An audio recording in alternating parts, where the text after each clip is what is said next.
Not everything wrapped like chocolate and sold near chocolate is legally chocolate. That single word swap, chocolatey instead of chocolate, is not a marketing accident. Many candy bars use a chocolate substitute, engineered to be cheaper and more heat stable. This is Grocery Science. Today we look at what is really inside chocolate and candy bars. Some products replace cocoa butter with palm kernel oil or other vegetable fats entirely. Those two labels describe legally different products, even if they look nearly identical. By the end of this video, you will read that candy wrapper very differently. Chocolate and candy can absolutely fit an occasional treat. The label tells you what you are getting. US regulations require milk chocolate to contain at least 10% chocolate liquor.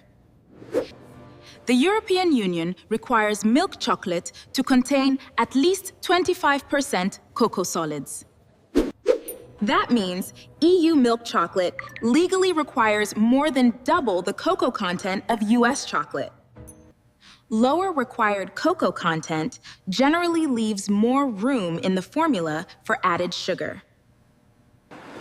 The same brand's chocolate can taste noticeably different between US and EU formulations. Even in the EU, up to 5% non-cocoa vegetable fat can still be labeled chocolate. That small print discloses vegetable fat use without requiring a change to the word chocolate. In the United States, any foreign vegetable fat use requires terms like chocolatey or chocolate flavored. Checking for the word chocolate versus chocolatey on the front is a fast, reliable check. In genuine chocolate, cocoa butter or cocoa mass typically appears early in the ingredient list. In compound coatings, sugar and vegetable fat often appear before any cocoa-derived ingredient.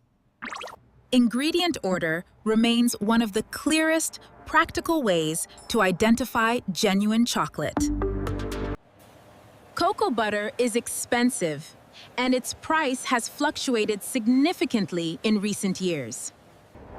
Rising global cocoa prices have pushed some manufacturers toward cheaper vegetable fat alternatives. Several well-known candy products have recently been reformulated and reclassified as chocolate-flavored. Food journalists have specifically tracked this shift as cocoa costs have risen sharply. Palm kernel oil also melts at a higher temperature, making it more heat stable in shipping. That heat stability is useful for products shipped through warmer climates or long supply chains. Cocoa butter and cocoa solids naturally contain flavanols, plant compounds studied for their antioxidant properties. Vegetable fat substitutes generally lack these specific cocoa-derived antioxidant compounds entirely. Food scientists note, compound coatings can taste sweeter, even with similar total sugar content. Sugar particles are suspended differently in vegetable fat, which can change perceived sweetness and texture. Palm oil production has also raised environmental concerns related to tropical deforestation. Some manufacturers now use certified sustainable palm oil to help address these concerns. Compound coating products are often, though not always, priced lower than genuine chocolate. Compound coating is not inherently unsafe. It is simply a different, less costly formulation. The choice between real chocolate and compound coating often comes down to personal preference. Sugar is often the first ingredient listed on many candy bar labels. A standard candy bar can contain 20 to 30 grams of sugar in one serving. That single bar can use up most of a recommended daily added sugar allowance. Sugar content varies significantly across candy types, generally rising as cocoa content falls. Chocolate with a higher stated cocoa percentage generally contains proportionally less added sugar. 70% dark chocolate typically carries meaningfully less sugar than standard milk chocolate. Some research links moderate dark chocolate consumption to modestly favorable cardiovascular markers. This research generally involves small amounts, not the sugar levels found in most candy bars. Comparing stated cocoa percentage across dark chocolate bars helps estimate relative sugar content. Gummy candies typically rely heavily on corn syrup, sugar, and food coloring for their formula. Gummy candies can carry comparable or even higher sugar content than many chocolate candies. A true serving size for most candy is smaller than what people typically consume at once. King-size and multi-serving packages make it easy to unintentionally double or triple sugar intake.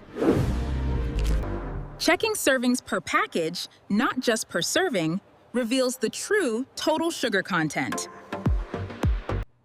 Cocoa percentage and true serving size remain the two figures most worth checking together. Soy lecithin is a common emulsifier that helps chocolate maintain a smooth, consistent texture. Many colorful candies rely on synthetic dyes to achieve bright, consistent coloring. Certain synthetic dyes have been studied for possible links to behavioral effects in some children. Regulatory responses vary by country, with some markets requiring additional warning labels for these dyes. Some brands now use natural colorants like beet juice, spirulina, or turmeric instead. Sour candies typically use citric or malic acid to create their distinctive tart flavor. Dentists note that acidic, sticky candies pose a particular risk to tooth enamel over time. Some candies still list hydrogenated vegetable oil, though fully hydrogenated versions contain no trans fat. Checking whether an oil is fully or partially hydrogenated clarifies actual trans fat exposure. 0 grams trans fat can still legally apply to servings containing small residual amounts. Some candies include preservatives like TBHQ to extend shelf life and prevent fat oxidation. Comparing ingredient list length across similar candies often reveals meaningful formulation differences. The first 3 ingredients by weight reveal the most about a candy bar's actual composition. Comparing several brands side by side often reveals surprisingly large sugar and additive differences.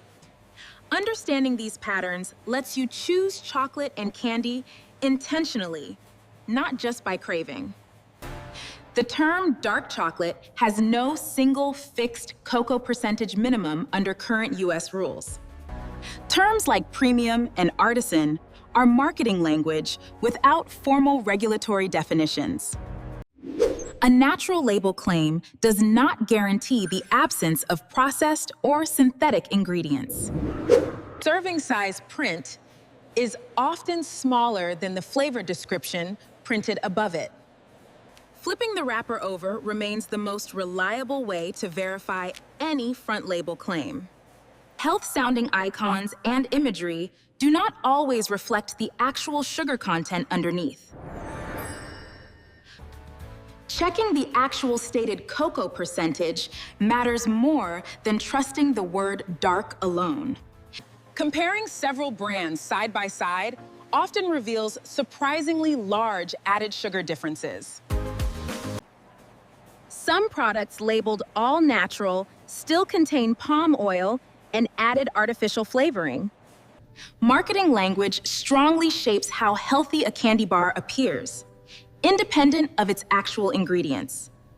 Check for the word chocolate versus chocolatey, check cocoa percentage, and check true serving size. Choosing a higher cocoa percentage bar naturally reduces sugar while adding more cocoa flavor. Breaking a bar into smaller pieces ahead of time helps naturally control portion size.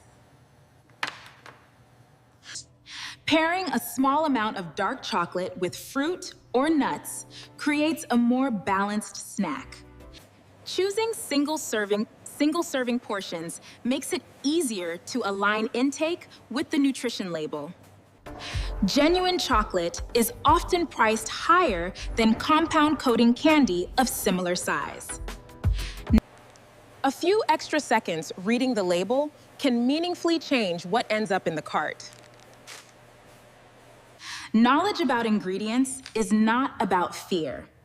It is about informed, confident choices. We started this video with a simple, broken piece of chocolate. Behind every chocolate bar is a formulation balancing cost, texture, and cocoa content. The evidence shows label wording and cocoa percentage are the two details most worth checking.